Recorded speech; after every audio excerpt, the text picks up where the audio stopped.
Hello, YouTube. All right, hopefully the wind noise isn't going to be too bad. I've got the Band-Aid covering the microphone, and I have a piece of tape covering it.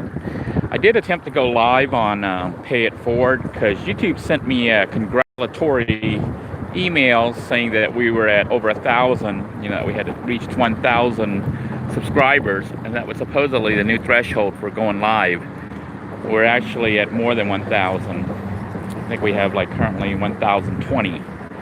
And every time I try to go live, the system's still coming up saying we cannot go live, that we haven't met the eligibility requirements. So I'm broadcasting live right now on Living in a Van, even though this is really a Pay It Forward broadcast until YouTube fixes their issues. As you can see, I am actually still under, I guess you'd consider this almost self-quarantine. I'm in self-isolation, so I'm trying to stay away from other people, trying to go where there aren't people, but also trying to go where it's a little bit more relaxing than sitting in a parking lot somewhere. So, I continue to try to find parks or places where I can go that are somewhat deserted. I'm going to try to cross over here and see if we can do it without getting all wet here. This is fun. All right. We get to do a little bit of climbing here. And I just hope the people who were here last time didn't spread coronavirus all over everything. Okay. So we are under the bridge.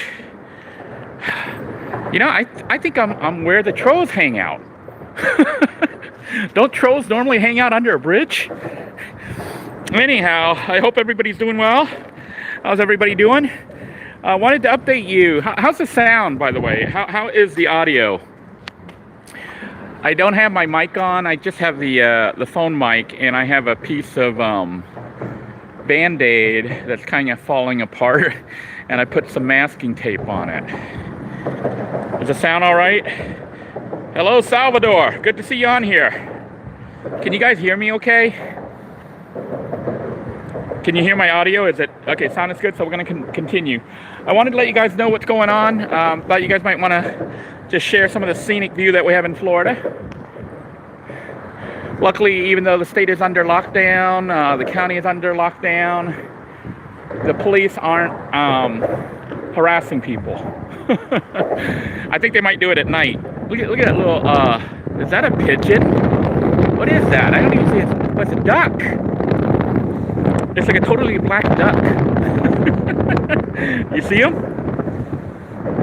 I couldn't see his face. I was like, he's got no head. Hey, how's it going, everybody? Anyhow, I wanted to let you guys know what's going on with Lizzy2shoes.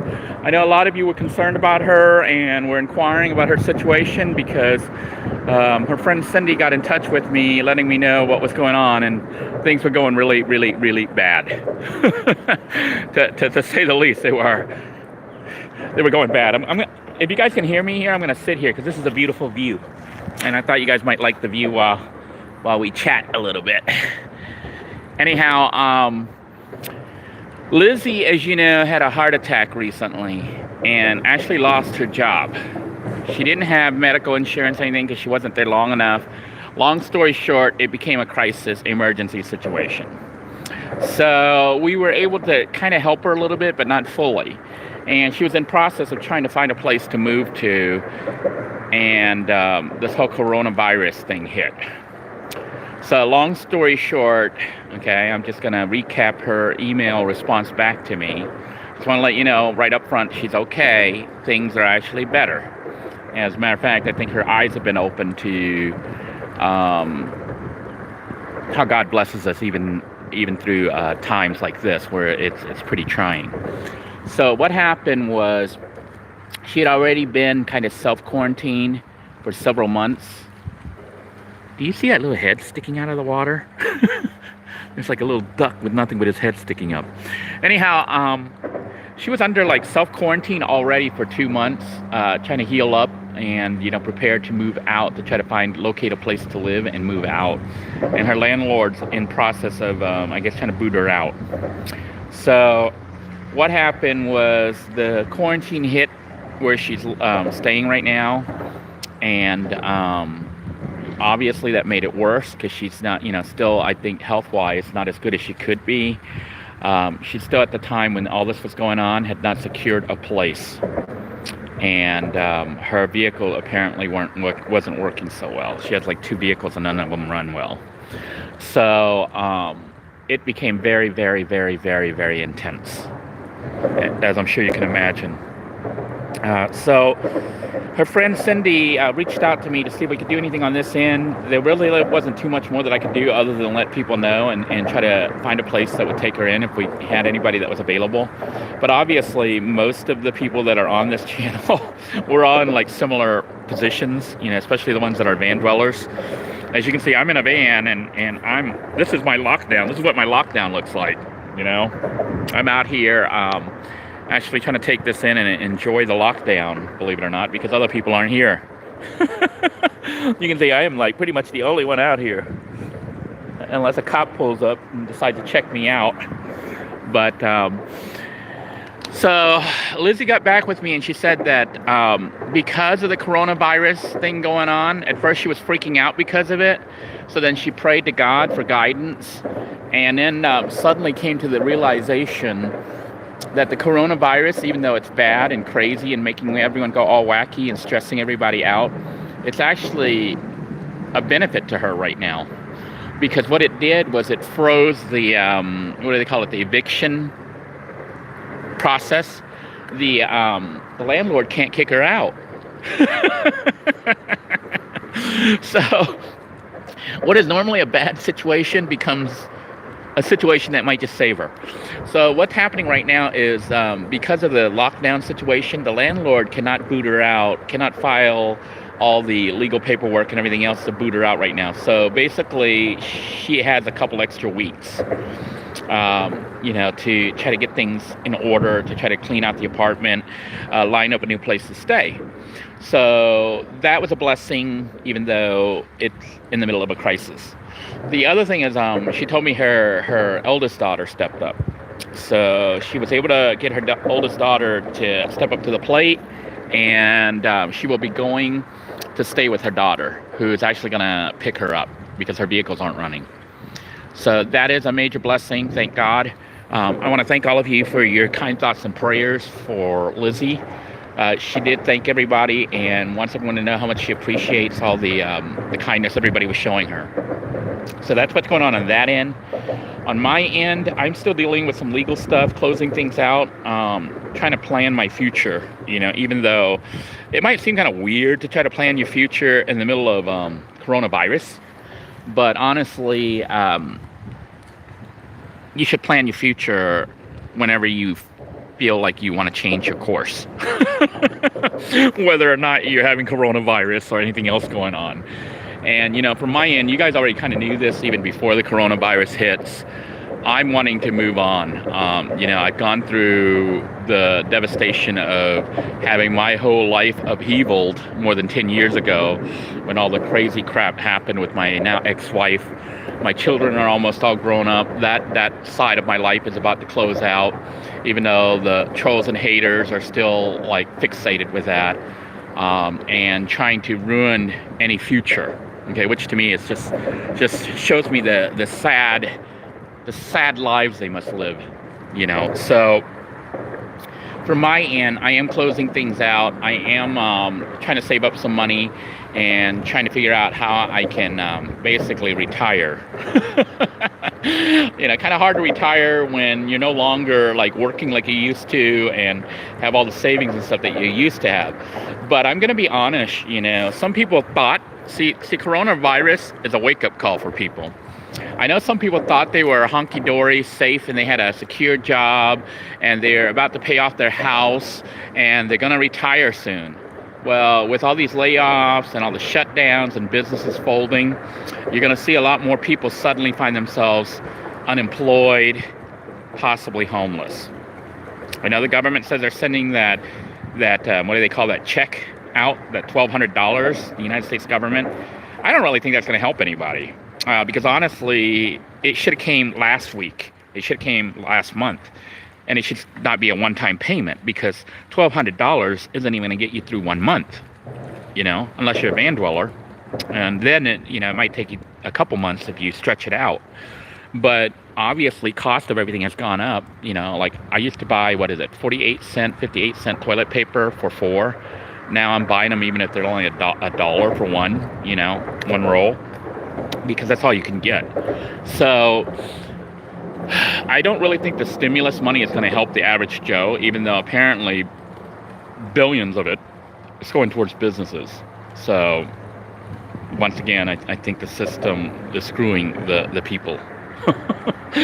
But I digress, okay? And some of you, may have a hard time getting your check if you don't have direct deposit. They're going to try to mail that. It could be 6 months or more. And that's assuming they can find you and mail you your check. That's if you filed taxes. If you didn't file taxes, you might not get the money. And so if you're counting on that $1,200, well, I wouldn't count on it. To me, if I ever got a check from the government for that, it would be a bonus, but I don't really plan on it. I'm not going to make plans based on that $1,200. One, it's not here when I need it right now. It's probably not going to get to 6 or 8 months from now. I could be dead by then. But I'm not dead right now, and that's all that really matters. And that's something I wanted to point out is, despite all the craziness and stuff that the world is going through, the world is still normal. It's the humans. It's the society, the behavior of the government and the people in it. A lot of the hardship I see going on doesn't have anything to do with life, but with government. The rules they're imposing, the stores closing, people being laid off. When I get out here in nature like I am right now, I can still see the birds and the fish and all the animals, and they're still behaving like they always did. Matter of fact, they may be enjoying it more. I noticed even just in the short time of the shutdown, I don't know if you've seen the water here, it's starting to clear up. This is I think this side is the Banana River or the Indian River. This is the Indian River side. The Indian River used to be pretty clear, and then it started getting really dirty, and I never saw it clean again. But now I can actually look and kind of see through the water. It's not totally clear yet, but it's clearer because there's less people on the water and less pollution going into it. Same with the air. The air, other than the pollen or whatever that is going there, unless it's coronavirus making me cough every so often, I don't know. But air seems to be a lot cleaner, especially like under here where I'm getting a breeze and the air blowing through. It really feels clean. Look at the sky. Look how clear that sky is. I heard that in Los Angeles, for the first time, you can look across the city's skyline and actually see the skyline and not see smog everywhere. So, this whole thing with the shutdown of society may be a good thing. And you know what it should be showing people? We don't need to be 24/7. Stores don't have to be open 24 hours. Walmart doesn't have to be open 24 hours and 7 days a week. Really. People are living right now with the stores at reduced hours. And now that people aren't panic buying anymore because they don't have money, they ran out of money, so they can't buy 28,000 rolls of toilet paper anymore. The stocks, the shelves are starting to fill back up. From what I could tell when I went to Walmart or Dollar Tree or wherever I shop, I'm starting to find items appearing back on the shelves. And it's because people aren't panic buying, or they're also putting signs up that say only one per customer or whatever. But basically, I think people are no longer panic buying, or they just don't have money. So here you got some people out here. I wanted to give a tip. I think somebody talked about my tip being cut off on my last live broadcast. The big tip that I have for you, if you're in Florida and possibly other states that have water access with boating and stuff, they usually have a like Game and Fish Wildlife Commission or whatever, a website. That website or that group right there that runs the wildlife and game stuff, they are being pushed or pushing to keep those services, those recreational things open. So as far as I know right now, as of right now, even though the state of Florida is under lockdown, fish and wildlife, like fishing areas and fishing activities, are still open. And what that means is if you go to a, not just a park, but like a boat launch or something like that, most of them, not all of them, most of them are still open. And you're like, well, what's the significance of that? The significance of that, if you're a van dweller, is that you could possibly do like me, come sit out here and the cops aren't going to mess with you. And it's usually scenic. You're out, in nature. I don't know if you heard all the ba-doom, ba-doom, ba-doom. Those were cars going overhead. They've stopped now. But you can see how quarantine is working here. People are still out traveling. I mean, it's not as bad as normal, but you can still hear how many people are traveling on those bridges up there. But that means that if you go to look at these sites, like on Florida, there's an actual site that you can go to for the boating thingy. It's run by the state, and most of them are still open, and a lot of them have, get this, bathrooms. Hey, what's up? I can't hear you. What's going on?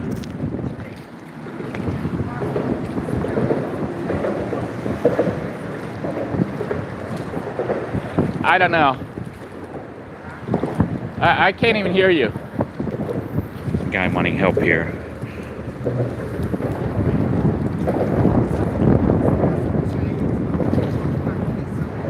You needing money?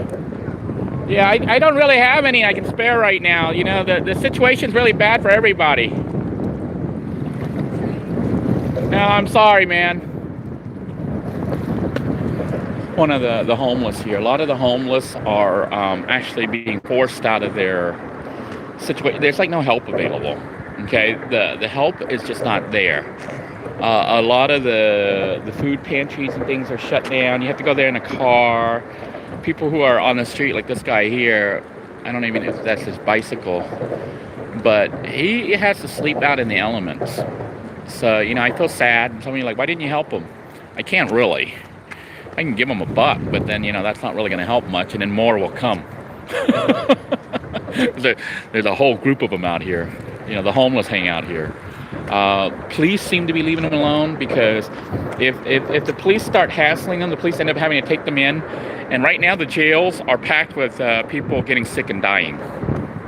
When you're in jail, there's no way to avoid the virus. You're all packed in there, including the guards, the police guards and stuff. They're all getting it too. Look at that bird.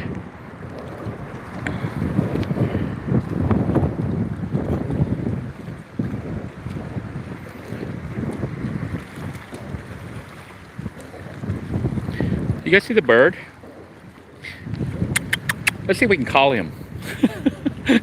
See, I know you guys see a pretty bird right there, but what I see is potential food. I kid. My kid caught some fish the other day and we let it go, because I'm not at that point yet. I'm not at the point where I have to catch fish to eat. But I do want to practice, so you might see me fishing out here. I really don't want to kill fish to eat unless I really have to. And some of you are like, well, he's one of those, what do they call them, hypocrites? Because I'll go buy like cut up beef or fish or whatever in the store, which was a living fish at one time, I think, unless it's fake meat. But I tend to look at those animals a little bit differently. Most of those are raised on a farm, and maybe not even nice conditions or something like that. But I won't get into the ethics of that. But basically, the meats and stuff that you get, including fish, in the supermarket for the most part, they were raised as food stock. They were raised to be eaten, And yes, it is still sad. Yes, they were alive. I'm not denying that, but I can't help me being a meat eater. I know the vegetarians out there are upset when we talk about eating meat and stuff, but I'm a meat eater. And I do try to eat some vegetables and stuff, but I find myself wanting to eat meat. And those of you who are vegetarians and stuff, if you're truly a vegetarian, you know, I watch these vegetarian channels just to try to understand their reasoning and their thinking. And all these vegetarian channels have people making fake meat. So I don't understand what the heck that was all about. If you're a vegan or a vegetarian or whatever and you don't eat meat, why the heck do you need to make fake hamburger, fake steak, fake shrimp, fake fish, fake pork, fake chicken wings, hot wings? I'm like, why are you making fake animals? It doesn't make any sense. You know, you're being a hypocrite. You're saying you don't need to eat meat, but you need to make the fake version of the meat. Okay. If that justifies you, you know, but I'm not going to judge you on that. You do whatever you like. Just don't judge me when I bite into a hunk of steak.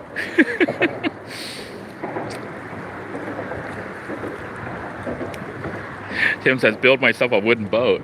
I was actually thinking of buying land that wasn't land. It was actually water, and I was going to build like a little floating thingy.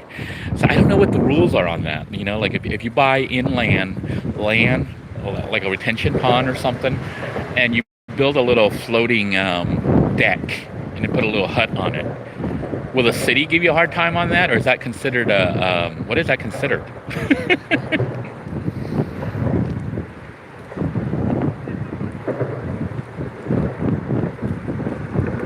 Anyhow, I'm just looking here, and you can see it is so nice out here. There is a very nice breeze. I see somebody's tarp. Okay, that's somebody's and it looks kind of folded. So, and there you can see a mattress. That's somebody's bed.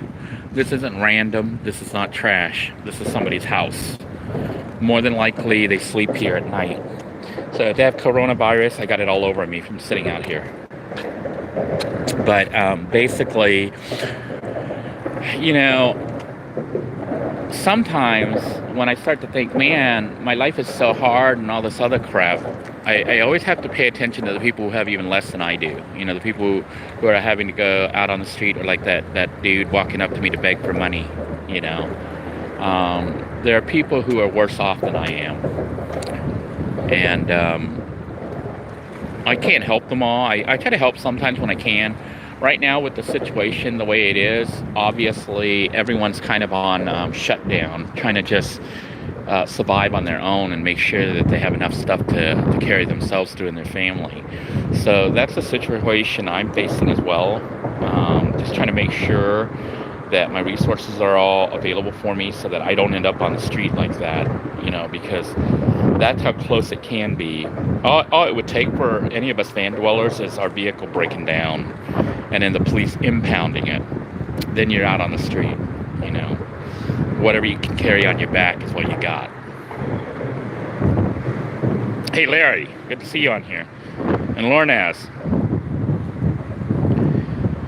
says, maybe I can live in a boat and travel up and down. Yeah, I could do that if I can get a boat and become comfortable with being on a boat until a hurricane hits. Maybe I'll show you. Yeah, I'm going to show you guys. Since we're talking about living on a boat and stuff, I want to show you what can happen. If you guys don't mind walking with me here, we're going to try not to fall in. This is always fun, huh? All right. Only a little wet. Not too bad. So anyhow, I'm going to take you to show you what happens when you live on a boat sometimes. I think some of you already know, but we're gonna go there anyway, since it's always an adventure, you know. And if you're locked in or whatever and just sitting in a parking lot, it might be nice to at least share some of this walking around in nature around here. Because in Florida, we're kind of fortunate. I know some of you up north, I don't know, some of you may be even experiencing snow, even at this late stage. But here in Florida right now, I think the temperatures are in the upper 70s. So it's like really, really nice weather. The sky's good. Little Blue there has solar panels on her. She's generating so much electricity. I can sit there and watch TV all day long, play video games, but you don't see me doing that. By the way, I wanted to share with you some ideas I had. You know, when I first lost everything, lost my home and lost everything, I wasn't even sure how I was going to live. I lost the RV I had. I had a Class C RV I ended up losing, but I'll tell you that story some other time and even show you pictures for good enough. I actually did have a Class C. But this is actually kind of steep going up. But do you see the little ledges there? It's got little, we try to walk up here without sliding down. It is very steep. We are climbing up. But I don't know if you can see this up here. It's got like a little ledge.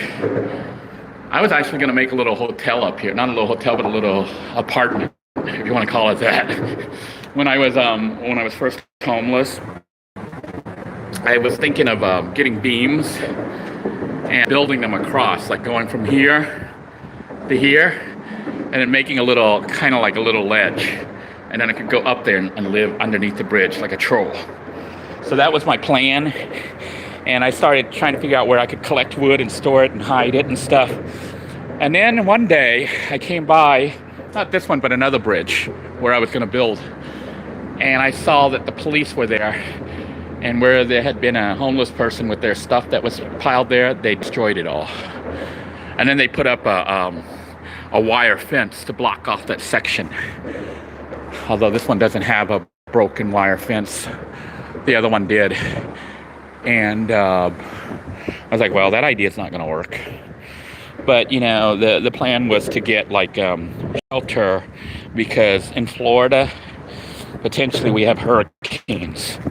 And I wanted to try to get some kind of structure that I could hide under near where I could fish. I remember my friend came over and trying to train me how to fish, you know, so we could go fishing. And we were building like little traps to catch shrimp. So, you know, the idea was to catch shrimp and eat shrimp, catch fish, crabs, whatever you can get from the water, because this is Florida. And, you know, if that was the one blessing I had, was being here in Florida and having this happen here, because you could actually live off the water, you know. And then the parks had fresh water, so you could drink fresh water. And, you know, that was assuming I couldn't get a job or anything, because when all this went down, everything was so bad. Still is, kind of, but it's going to stabilize a little bit, like I said, to the point where I'm actually contemplating maybe soon I will be leaving. You know, my kids are almost grown up. One is grown up. And I'm about ready to move on with my life. I've given up more than 10 years stuck here in limbo, watching my kids to make sure they'd be all right. And I think everything's over at this point. So anyhow, this is a boat that has crashed. So was it Lornaz who was telling me to get a boat? Well, this is what happens when you live on a boat in Florida. All right, it looks like we're over on this side. So I moved back, but this is a little boat. It's like a 20-footer. Lornaz was saying get a boat. Well, this is what can happen and does happen. It's not the only one, but it's the one right by here that I could show you. So whoever had that boat, that was a sailboat. That was there. They might have been living in it. So that's gone now. It's not too much you crashing. What happens when the hurricane comes? See how it looks all calm and nice here? It's not like this in a hurricane. The waves go push, push, and go crazy out here. And the boats get tossed up, and then this is what happens. So when a hurricane comes, they got to leave and go into port or get out of the way of the hurricane if they can outrun it. But hurricanes can move pretty fast. Most of the time they come, actually pretty much all the time that I've seen, they come from South Florida up north along the coast. Sometimes they cut across Florida, but most of the time they come up and then go up and hit like South Carolina or something. Have some other boats here. They got this little paddle boat that I've never seen in action. I mean, ever since I've been here, I've always seen this paddle boat just sitting here, stuck like that. But this is what Florida looks like today. Just wanted to update you guys on what is going on. I am still trying to go live on Pay It Forward when they ever fix it. I did try to contact YouTube's technical support to tell them, hey, this doesn't work. You said that 1,000 would be the threshold. Why is it not letting me? So anyhow, if the broadcast starts allowing me on there, then a broadcast like this one here is going to occur on Pay It Forward and not on Living in a Van. Living in a Van is going to start to disappear, for those of you who aren't aware. So I'm going to keep announcing it because people say, what happened to the channel? It's gonna still be living in a van and be mostly living in a van. It's gonna have content that's related strictly to living in a van. My personal saga, my personal story is going away. I am leaving YouTube. You know, as far as Denoy on a personal basis, I'm going to become anonymous again. And it's because of all the trolls, the haters, all the weirdness out there. When you show people your life and what can happen, you get attacked. And they endanger your children and everything else that goes with it. So I will be leaving YouTube in that regards. The channel Living in a Van will stay. The content will be mostly gone, other than new content that is going to be the tutorials and stuff like that on how to live in a van. I'm thinking of opening the channel up to people who live in a van or an RV that want to broadcast their channel, and giving them a chance to produce a video for this channel, you know, the Living in a Van channel, and then having a link that goes back to theirs. Because this channel has more than, what, we've got more than 12,000 subs, and more coming in with the coronavirus hitting, and the most of the glamorous channels shutting down. You know, the glamorous van life channels, most of them are no longer broadcasting because suddenly it's not glamorous anymore. You know, it's real life. So this channel is growing pretty fast right now, believe it or not. We're accelerating on the number of subs. But I will be possibly running videos from other van dwellers. So if you want to promote your channel, you'll be producing like a van tour or something. I will work out a system where I will give you a header to put on there, and then maybe an ending segment. And you submit the video to me. I will run it on this channel, and provide a link back to your channel. So it's going to be a really quick way to try to grow your van channel. So if you have content, or if you're already an established channel, that's good. You just need to produce a van tour. If you already have a van tour, just put my header and footer on it. I'm going to give you a header and a footer that you can edit onto your video, and then submit it back to me, and I will upload it, or link it, or whatever. Probably upload it, and it'll be watched on this channel. It'll have a direct link back to your channel. So this channel will be mostly van tours, maybe even van builds. Just people who want to share their channels that are related to van and RV builds and stuff like that. We might even expand it to potentially doing notes. You know, I don't know if you guys are interested in that kind of stuff, like maybe basically alternative living arrangements, you know, as far as living in a vehicle, living in a boat, living in a tiny house, living in a cave, living under a bridge, you know. So it should be kind of interesting. It won't be about me. It'll be about living in a unique shelter.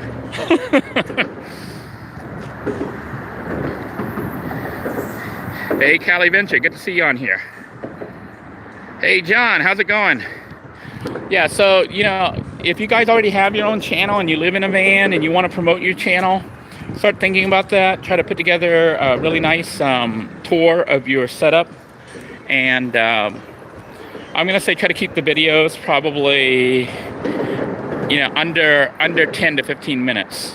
Try to keep it at 10 to 15 minutes. I don't think people have attention spans that they want to watch a long video, and I think you sending it to me and then me having to re-upload it, you know. Anything longer than 15 minutes is going to be a little bit too much. So when you edit your video, it should be about 10, 15 minutes. And like I said, it doesn't have to be just vans. It could be a houseboat. You live in a garage. or maybe you rented a room from somebody, but that room has been converted to a tiny apartment, you know, just one room that becomes a whole apartment. So should be interesting. That'll be what this channel will become.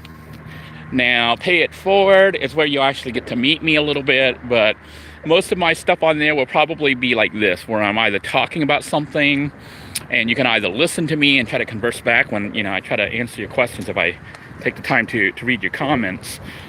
But you can talk over me and just socialize and meet one another, get to know one another, because the whole point of Pay It Forward is to have that channel where everybody can connect with one another and support each other. You're going to form your own support networks so that if you have an emergency or a crisis, you're going to have something similar to what we're trying to provide for Lizzy. Hopefully it'll be a lot more established. I'm going to help run it for a while, but eventually I will be leaving that too. and I will be letting somebody else take it over, or maybe a couple people take it over. So the idea of Pay It Forward is to generate revenue that can be used to help the cause, basically to help people who might need it, you know, for emergency funds for their vehicle, their house, or whatever.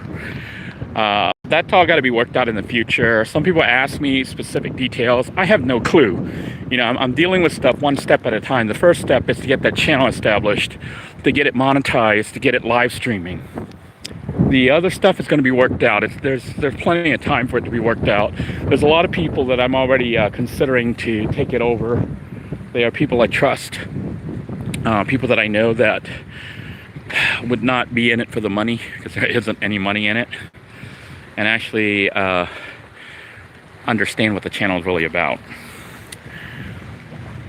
This is Florida. This is, for those of you wondering where this is Cocoa. This side here is Cocoa. It's known as Cocoa. It's actually kind of poor. When you go over the bridge here, this is the 520 Causeway. Once you hit that right there, that little strip right there, that's called Merritt Island. People have a little bit more money there. Then you go further and you hit Cocoa Beach. That's where people have a lot of money. So, I mean, not a lot, but more than here. On this side is the poor side. Although this park's pretty nice. There are some nice rich people. I mean, not nice rich people, but they have nice houses and stuff. They might be nice rich people. I don't know. I don't know these people. But they have really expensive condos and places where they live.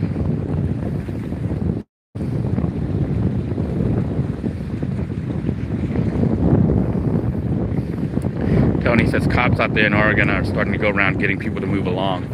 They may do that here too. I think for now, you know, it's like, what are you going to do if your house is your vehicle? Well, you know, they want me to go park at the police station. I'll do that. Then you'll see me outside filming the police every day. Say, here we are today watching the cops. Officer so-and-so. You know, get to know the cops.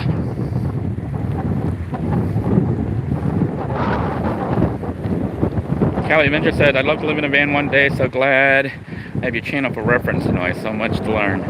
There's going to be a lot more information on here, especially from other people. Some people have really nice van builds. Mine have been more of a survival type, you know.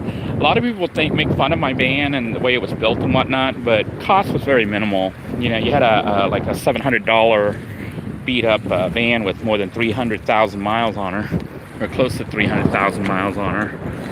And she's able to do everything, you know, like right now the van, if you look at total cost of converting my van, my minivan, it's been under $1,000, and that includes a cooking system, ability to generate electricity with the, let's go take a look at the van since we're talking about the van. But it has the ability to generate electricity with the alternator, has the ability to generate electricity with the solar panel, has the ability to cook food in it.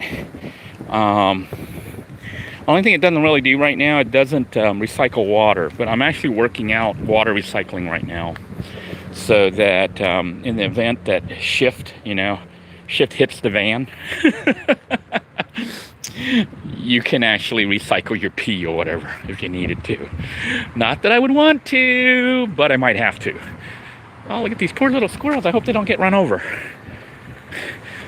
So you can see the van here with the used solar panel that I got from Solar Wholesale. The sun right there is giving us so much free energy. It is amazing.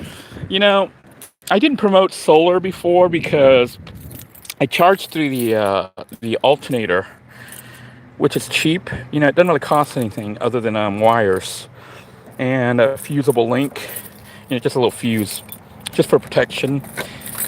And then an inverter if you want to convert it to 120 volts. But see, this little switch here is just a regular light switch. Originally, I went with 12-volt DC switches that were meant for in the automotive section, but they kept melting. So this is a 120-volt light switch, which has been way more than adequate. So I can connect and disconnect the alternator. See, there's a battery here, the vehicle battery. I wonder if I'm camera mode. Let me try a different camera mode here. Okay, wrong camera mode. Still wrong camera mode. I think this is it. It's just the front. Yeah, I think this is it. So basically, those who are new to the channel and stuff, I'm just going to give a real quick rundown. Maybe I'll even pop the hood just to show you what it looks like here. It's nothing. Hi, little squirrel. Okay, so we're going to try to get under the hood here and take a look. All right. Hang on, you'll have to pardon me here for a moment. I am trying to pop the hood up. All right, for those of you who are new, this is just a really quick rundown of the system. The vehicle is pretty much a normal van, okay? The only thing that makes it so you can live in it and generate electricity is this little wire here. This is like a 10 gauge wire, and I have it hooked up to a fuse. This is a little fuse, automotive fuse. I don't know if I can pop this open or not. Can't do stuff like single-handed. I'm having a hard time here doing things one-handed, but there's like a big automotive fuse in here. I think it's got like a 35 amp fuse, maybe, yeah, about a 35 amp fuse. So that's just in line there in case it's a short, so it'll cut the power off. And you're like, wait, how does all this work? Okay, normal vehicles have an alternator. Okay, the alternator actually generates electricity. Yeah, it's like a little motor. So your gas engine runs and it spins this thing. And this thing generates 12 volts. Actually, it's more like 14 volts. And it sends it over to the battery right here. This is just a regular automotive starter battery. And this is all you really need, okay? If you have no money, this is all you really need. So you pull the wire here, and I put a fuse here just for safety in case it's a short. It'll break the fuse and then, you know, the rest of the system's dead. But anyhow, it pulls this line and I run it underneath. I run it underneath the vehicle. See this little cable here? That is a 10 gauge wire that I bought from Home Depot. So it runs up underneath here, and then I made a little switch hole where I put the switch in to connect on and off. And you're like, why would you do that? This allows me to hook up what's back here, the house system, or disconnect it from the alternator. You're like, why would you do that? Well, if you don't do that and you use up electricity from back here, from your living space, your car's not going to start because all your power's coming from here. Okay? But when I throw that switch, whatever battery system I have here, and you have to pardon the mess because I wasn't planning on a tour, but since we're here and people might be tuning in for survival, okay, I'm going to show you, even though it's kind of a mess right now. So basically, this comes back here, and when I throw the switch, it connects the wire to that battery, and that battery charges whenever you start your motor up. You know, the alternator will spin and make electricity and send it. So it comes back here, and if you didn't have a house battery system, you could take that line back there. That line is the positive. It's just a plus, and hook it into what's called an inverter. And an inverter will convert the 12 volts to 120 volts.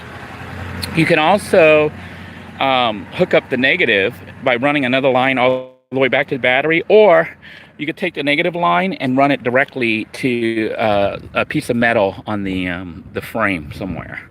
Which in my case, I think I made a hole here and then I screwed it in. So basically, you make a complete circuit for the alternator. I mean, not the alternator, the inverter. And that allows you to run 12 volts as well as 120 volt devices. See, see how there's little USB connectors here? So this is all I really need. It's got 3.1 amps out of those USB connectors. So at a very basic system, if you have no money and you're in a crisis right now and you're having to living out of your vehicle, this is what you need. You need wire. Hopefully you can get a fuse. Maybe you can't get the big one, you might have to use a smaller one. But if you can use the bigger one, that's better. And you need it's probably about 35 amps. 35 amps is what you want, okay? You run that, and just for safety, so you can disconnect, run it through a switch. If you want to see how all this is done, watch my playlist, the Cooking with Denoy or the van build. Then you run the positive over to an inverter, and then you run the negative to the chassis. And now, what you have, when you throw that switch on right here, let me show you well, I'm not going to be able to show you right now because I got solar going on. I got all sorts of, it got complicated. But basically, when you throw that switch on, the inverter will have 12 volts. And that means this will be live. USB ports. On this inverter, I think you have to turn the unit on. Otherwise, the port's shut off. But that would allow you to charge your cell phone and other USB devices right with this inverter. If you didn't have an inverter and you just run at 12 volts, you could run that thing to one of these 12-volt multi-plug things. And some of them have USB on the end, like that one right there. Then you could plug in your phone and other stuff and charge it up. So that's a very basic system that doesn't cost anything but wires. and about $2 for a switch, okay? Now, if you wanted to have power, like what they call a house power system, so that way you can watch the TV, charge your phone, run a fan and all that stuff at night without killing your vehicle battery, because, you know, when you use the power, battery runs, especially at night while you're running the fans and stuff. You can get a battery and put it in here in like a little battery box or whatever, and you hook up the positive from the battery to the positive on the inverter, and the negative from the battery to the negative on the inverter. Okay, and you're like, well, what does that do? Well, what it does is it gives you 12 volts from the battery that come up to the inverter, okay? And that means when I disconnect this button, when I turn it off, it still has 12 volts coming from this system, from the battery, the house battery, to the inverter. So that means at night, when I'm parked somewhere and I want to run my fan or whatever, see all those fans and stuff I have here, or my TV, whatever I want to do here, okay, I can run it off the batteries. And in my case, I actually have two batteries. You can see there's two banks. And I'm not going to get too sophisticated there, but basically, I wired them positive to positive, negative to negative. I think that's how I did it. Yeah, to keep the voltage 12 volts instead of 24 volts. So I wired them in parallel, I think, not series. But anyhow, that's your basic house battery system, and you can run stuff off it. But when you throw the switch on, what happens then is when you're driving, the alternator will actually spin, create 14 volts, and come and charge this battery up. And then it sends extra power on this battery out through here to charge up your house battery. And that's what I did for the last, 3 years? So I didn't need a solar panel or anything fancy. And when I wanted to do something more advanced, like cooking rice in a rice cooker, it required 300 watts. You know, I plugged in my, see the multi-plug outlet here for 120 volts, and I would plug in my rice cooker over here. And when I started the vehicle up and threw the switch, it meant that electricity was coming from there, from the alternator, up to the inverter and the battery. And when I turned this on, it was generating the 300 watts that was required by the rice cooker, which runs off 120 volts, 300 watts. And you want to keep the engine running when you're doing that, because 300 watts is a lot of energy, okay? It doesn't seem like a lot if you're used to a house, but for a vehicle, 300 watts is kind of high. And that's what I used to cook things with.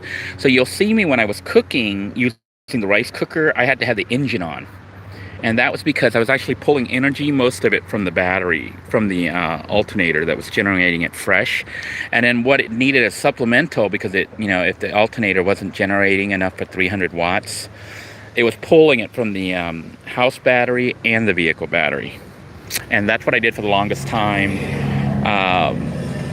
And that system ran flawlessly, you know, other than occasionally if I let the battery drain out too low at night, then the battery didn't want to charge back up. So save your receipt if you buy it from Walmart. And, you know, what I suggest getting is a, not a regular automotive battery, but what they call a deep cycle battery. It's, they call it the RV battery or the boat batteries. It's called deep cycle because it's designed to drain down like really low and then recharge all the way back up. And drain down again and recharge back up. Whereas an automotive battery is not designed to do that. It's designed to hold a lot of energy, send it to the starter, then recharge back up. Now, if you didn't have a deep cycle battery, you can use an automotive battery. Just when you can upgrade, get a deep cycle battery. If you have more money, you can get an AGM battery. Even more money, you can get like a lithium lithium-ion battery or lithium something else, new combos and stuff. They have also some new battery technology. They tend to be more expensive, but they may be safer and may store more energy. I'm not going to talk too much about battery safety right now because, you know, that can get really boring, especially when I'm not showing everything. I'm just talking about it. But anyhow, the system now gets a little complicated, but not really, because the old system's still the same. When I got the job at the solar panel place, okay, thanks to Kira, I think it was Kira Queen who sent me out to get these panels. She said, hey, they're selling really cheap panels in Orlando. You might want to check it out. So I went and looked at it, and they said, hey, you know, you run a channel, if you help promote us a little bit, we'll give you a super, super special deal. So these panels here are 255 watts. They're not meant for a vehicle. They're meant for use on a house. These are for a house. Okay, because it's a 24 watt system. Most vehicles, not 24 watts, 24 volt system. Most panels that are designed for vehicle use are 12 volt systems. And they're usually 100 watts. Like people will get to make this, people would get 3 panels of 100 watts. So they'd have 300 watts. This is 255 on one panel, which fits perfectly on my roof. Okay, but it's 24 volts, so it's actually more than my system needs. My system takes like 12 volts. Anyhow, all I did to wire it, I took the positive and I cut it, and I took the negative and I cut it. And, you know, then I wired in a red line for positive and a black line for negative. And you're like, well, how do you wire this in? Well, this is what I did. Okay, remember, the old system's still there. The old system still works the same way. So I can actually still charge off the alternator if I want to. And I had to the other day because it was raining and it was cloudy. It was cloudy all day. That meant the solar panel wasn't charging at all. So what I do is I take the red, and just like on the front one there, I put it through here, do a switch. And see how the switch is on right now? That means the solar panel's on. So the red comes to here, and when I throw the switch on, it connects the circuit. Black comes on down. And this is what I do with the solar panel wiring. I take it and I put it straight to the battery. So I put like a little eyelet connection, and I connected the red to the positive on the battery and the black to the negative on the battery. And actually, no. Let me take that back. I did not do that. Let me take that back. I took the red and I put it in what's called a charge controller. Yeah. This thing converts the 24 volt. This is important. So I'm sorry I said that. This thing, this charge controller was really cheap. I bought it from online from Walmart's shipment company. Other companies sell through Walmart. I bought this for like, I think it was $13 or $15. So there was MPPT, which is more versatile and can do more than what's PWM, which is the cheaper technology. Even though they labeled it as MPPT, they lied. This is really PWM, which is the older technology, not as good, cheaper technology, but in my case, good enough. Okay, so would I keep this as PWM? Yes. Would I put MPPT here if I had an extra one, but I wouldn't spend the money for an MPPT one just to put on this vehicle, because I make so much electricity right now. My batteries are maxed out every day. Okay, so even though this isn't the most efficient way for me to charge my battery system back up, it overcharges. You know what I'm saying? I make so much electricity that I have extra. So since I've installed the solar panels, I've not really had to use this at all. Like this switch for hooking up the alternator, I don't use it.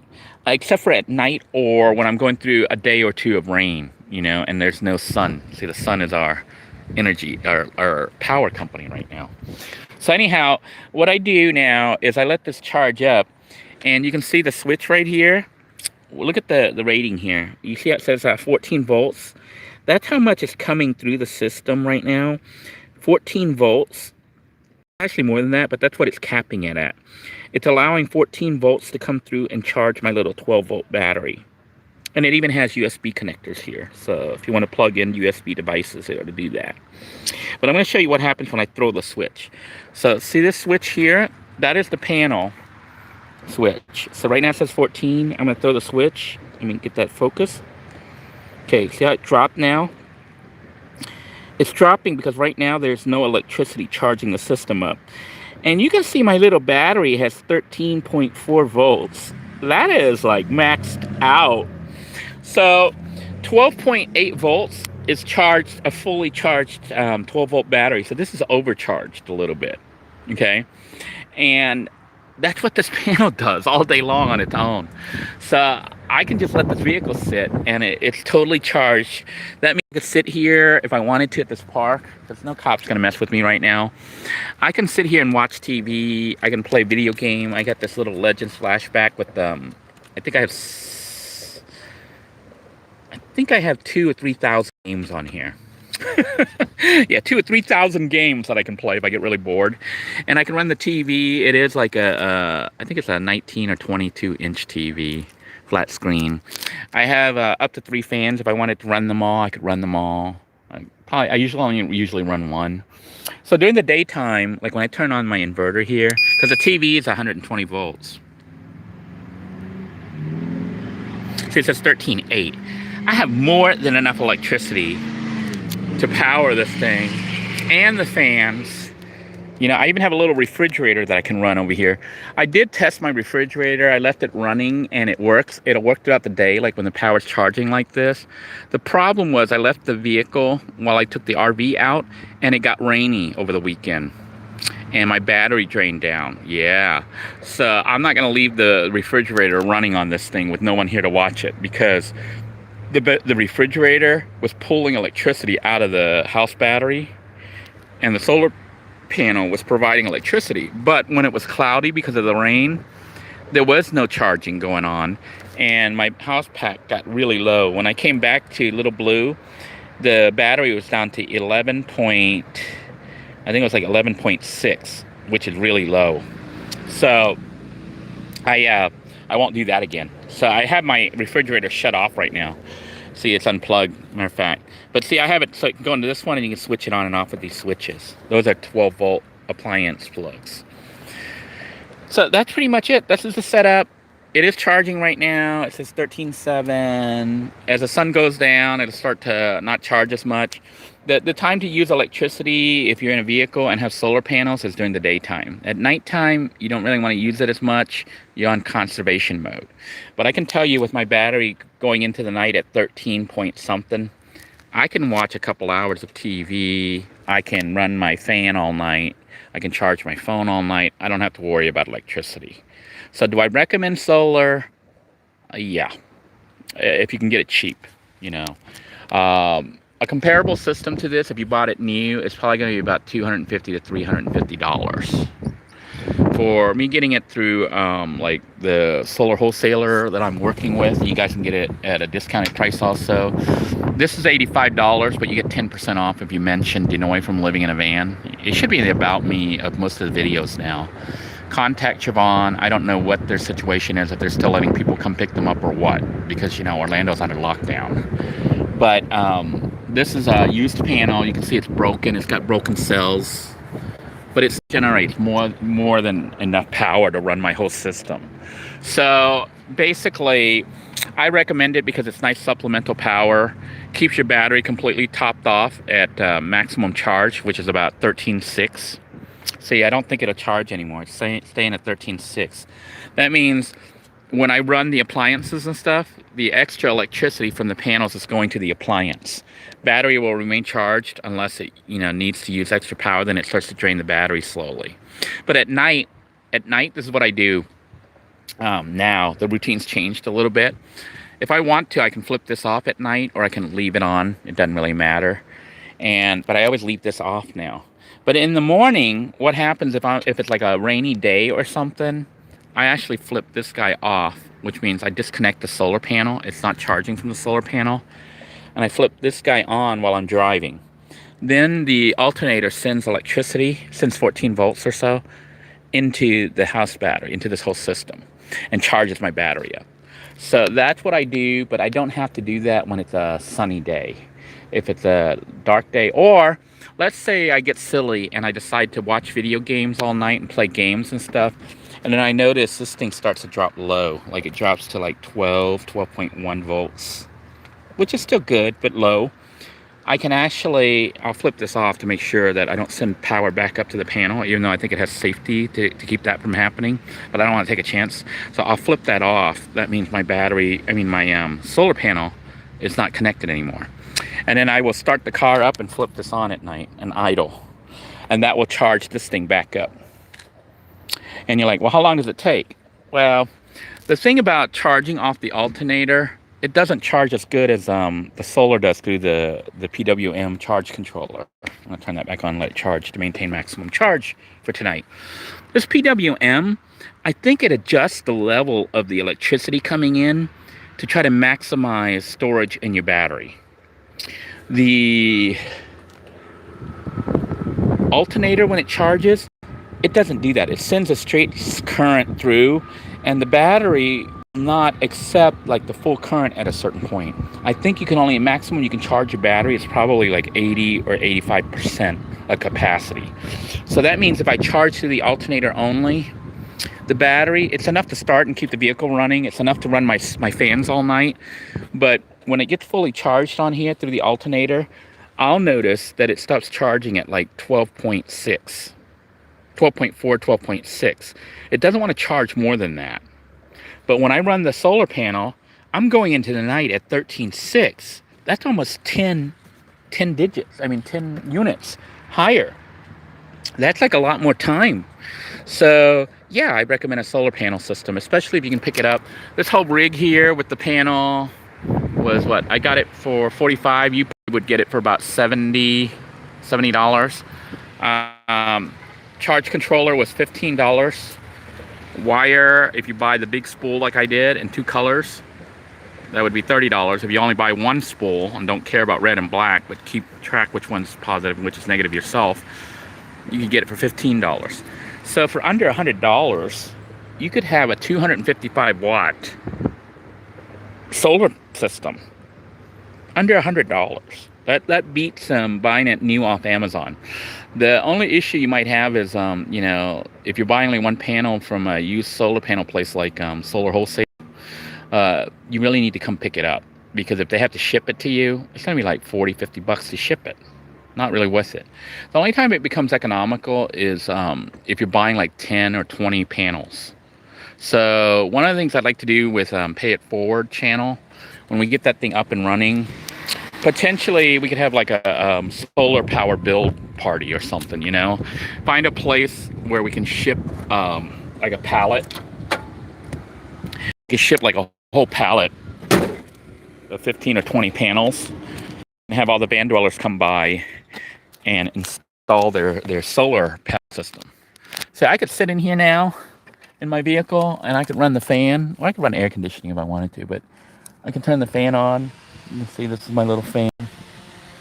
And I'm pretty comfortable just sitting here. I can sit here and have a breeze. I can eat. I can relax. I can chill.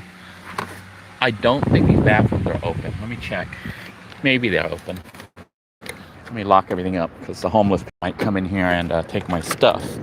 Shut this down. Make sure the charge is still on. So the vehicle is charging. It's at 13.5 right now. When you turn the inverter on, it uses some power. Oh, even as low as this is running. So this is drawing power from the house battery right now. Because it's not connected to the vehicle battery. So it's pulling it from that battery back there. So right now we're going to shut that and just take a look and see if the bathroom's open. But I don't think it's open.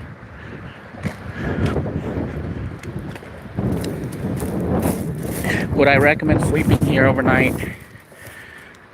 Technically, you're not allowed to. But people are allowed to be out on their boat all night. So it depends on whether or not the police decide to patrol and check. I have slept here overnight before, just so you know. Am I planning on sleeping here overnight now? Not really. But I have done it before. And the police didn't bother me. Yeah, you can see they put locks on it. So they don't want anyone going into any of the bathrooms.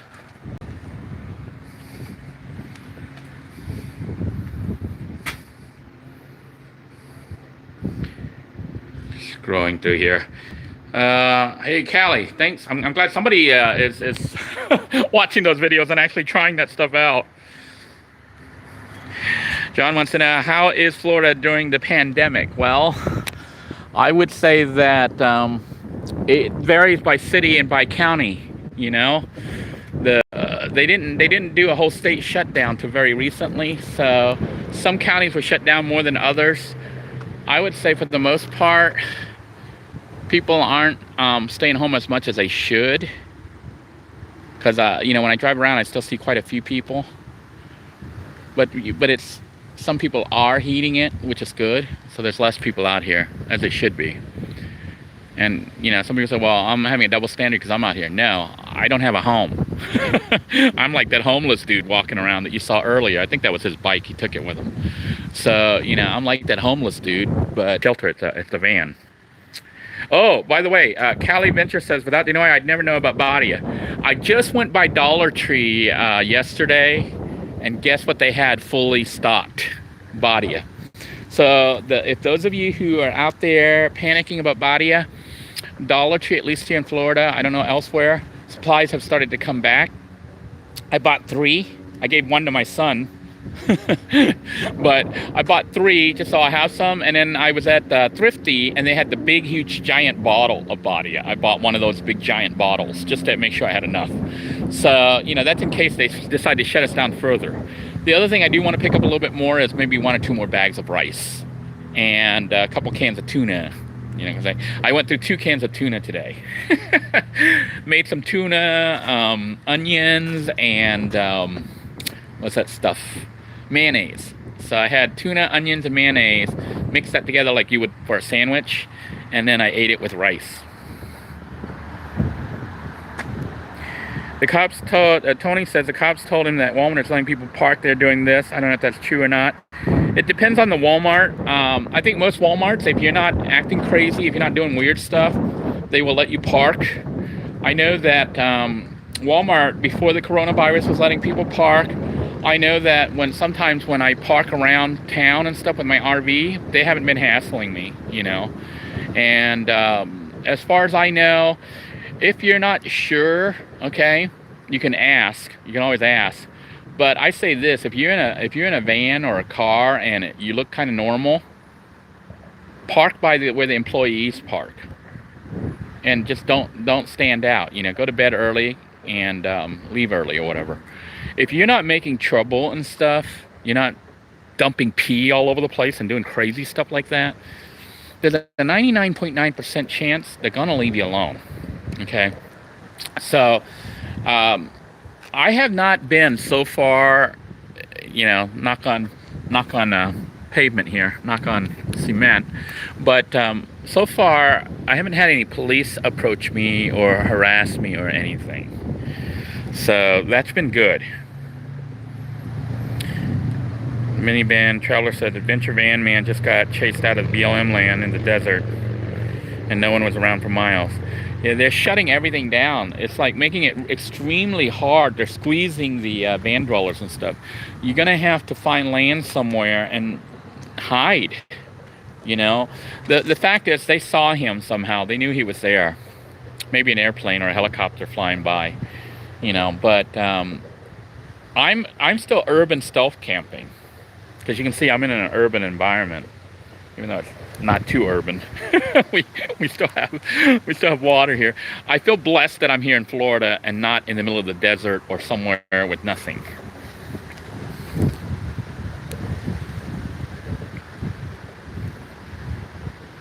Tony says for solar, he thinks the best setup is the all-in-one solar generators. You just plug the panel straight into those. Possibly, Tony, but I think a lot of them, they charge way too much money. You know, if you just want a simple system that you plug in and go, you know, you can do that. It basically is just a battery pack with a charge regulator on it, and you know, it simplifies it. So it may be worth it to some people just to have a system that's ready to go. The problem I have with a lot of the solar generators, their battery bank is actually pretty low. They're pretty small.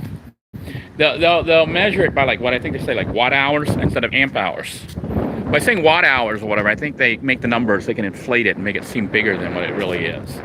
What you want to look at is how much power will it actually provide over the night. So having an all-in-one, yeah, makes it simpler, because all you have to do is just hook up the panel and a wiring and just plug it into that. and I think the battery pack has a charge controller on it. But really, for that same price, you could probably get 2 or 3 times the capacity on a solar panel and battery pack if you did it yourself. So, and you can see that the setup that I have was really simple. And if I had to do it again, knowing what I know now, would I spend money on a MPPT controller or PWM for the van, for a small one panel setup like this? I would definitely go PWM, because it's overcharging. It's doing more than it needs. I'm way overpowered for what I need. Getting MPPT would be crazy. It's like I would not use 99% of the extra energy. So MPPT, I'm hoping when the unit arrives from my RV, I'll get that chance to check it out to see if it's really worth it. I'm hoping it is. Otherwise, I wasted all my money buying a more expensive unit. But MPPT supposedly will adjust like the voltage, the amp rates, and everything else. Basically, it does a lot of fancy stuff to try to get your system to have maximum charging. Whereas PWM, I think what it does is it just scales it and cuts off, you know, like at 12 volts, whatever you want your system to charge at. And with the PWM, like I said, it was only $15 versus the cheap MPPT controller I got was something like $115. So $100 more. Scrolling through real quick here. SD Bob wants to know, is the inverter Bluetooth? No, my inverter was a cheap little, I think it was a $29 or $39 Walmart 750 watt inverter.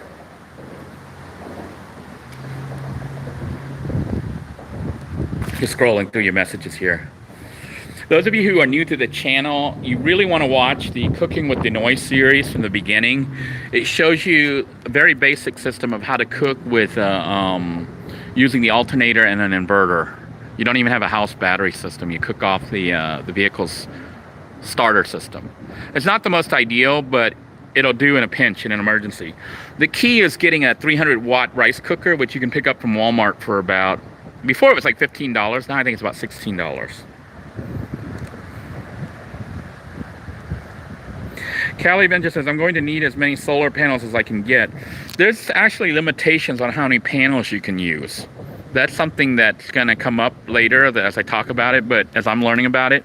But basically, your charge controller, you know, whether it's MPPT or PWM, it has a certain number of amps that it'll process through.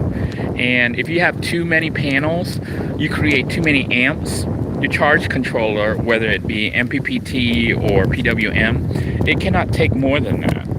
So the maximum it can do is what the charge controller will handle. So if you're going to have a huge amount of solar panels, you're going to have either a huge charge controller or multiple charge controllers. So you could possibly have 2 or 3 charge controllers to handle all your panels.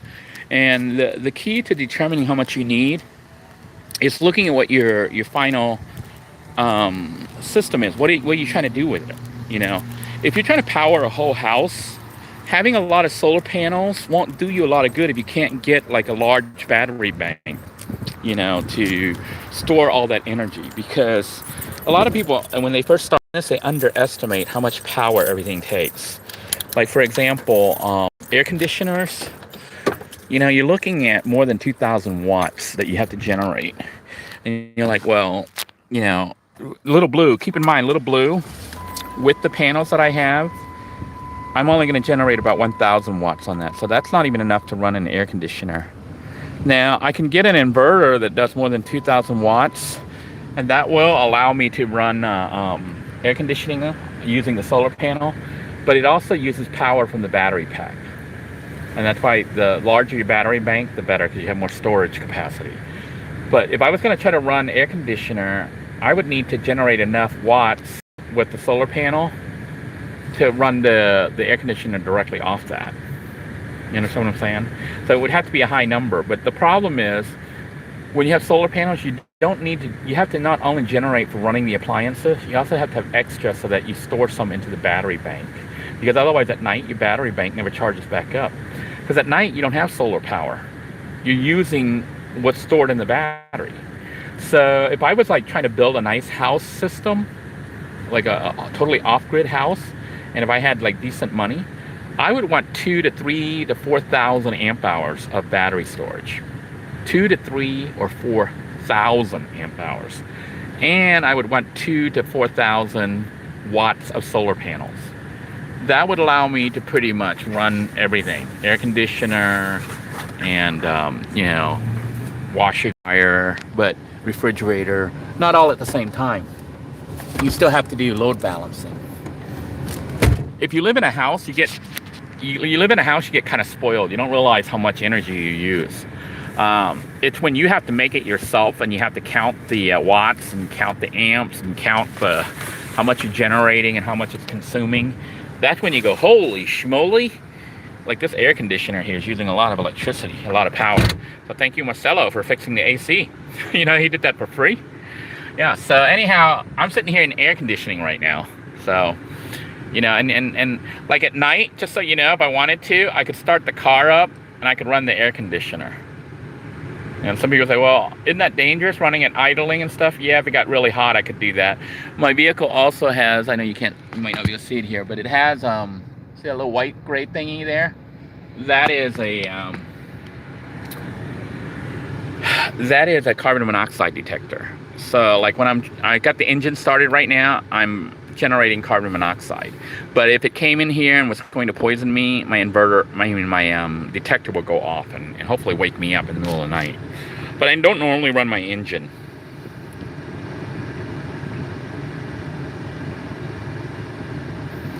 Callie Venture wants to know how much I'd want for all those game thingies. First off, you need to try to find that AT Games thingy.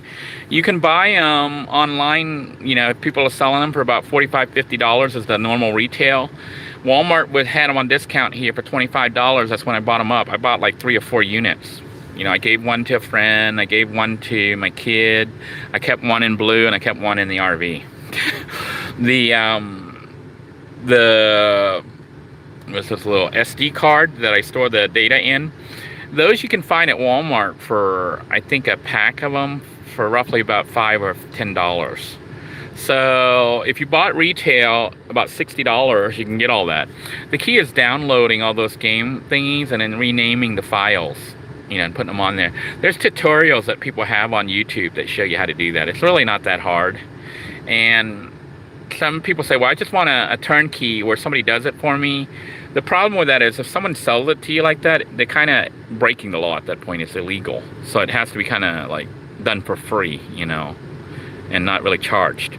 The other thing about it is if you want to get into this stuff, I recommend learning how to do it yourself, because then you can add more games in the future. You can also hack a little bit, you know, and learn not just to play the game, but how to put it together, how to hook it up, and how to modify it. Callie Venture wants to know what the temperature is in here right now. Let me take a look. Temperature outside is nice. Inside the van will be a little bit hotter because I had it sealed. You know, normally if I was just sitting here chilling in the van, I would actually have everything opened up like this. But let's take a look and see what the temperature says in the van right now. It says 98 degrees inside the van. That's how hot it is in here. And that just dropped to 95 because I opened the door.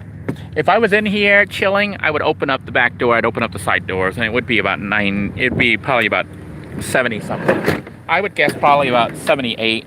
You know, in here it's probably about 78 degrees right now. It's just a rough guess. So it's nice outside, nice and breezy, but when you get in the car, it gets hot.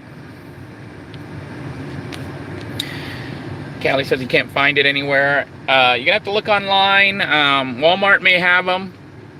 You know, Walmart's trying to get rid of them, so there might be a new model coming out. People sell them on eBay. They sell them on Amazon. What else?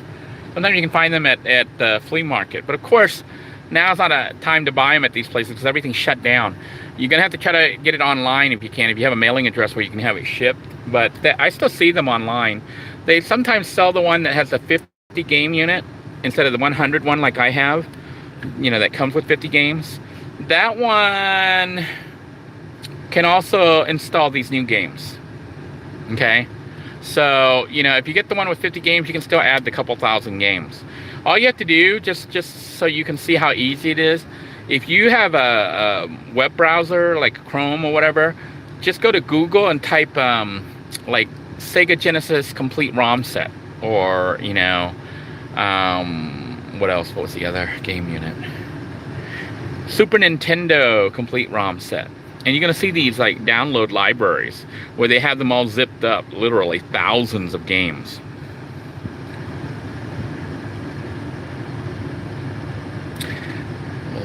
Lindsay says it's so pretty there. Yeah, I feel blessed to be in Florida. This is what quarantine looks like. See, people are fishing. That guy could be fishing for food for all I know. And for me, I always keep that in mind, that if things got really bad in Florida, as long as they're not locking people up, literally, I can always try to go fishing. I might even try to catch shrimp or something. Lona says it might be bad to overcharge your battery. Yeah, that's where the charge controller comes in. The charge controller will keep your battery from overcharging. If you overcharge your battery, it can explode. A 12 volt battery pack can usually be charged up to, as long as it's under 14 volts, it should be fine. But the charge controller, I think, tops it off at 13.6. So, and you're like, well, didn't it say 14.1 when it's charging? Yeah, it'll send in 14.1 volts, and it'll let the system charge up to 13.6. Then it no longer charges. It shuts itself off. That's the power of the charge controller. It charges your battery to peak, to maximum, then it doesn't let it overcharge.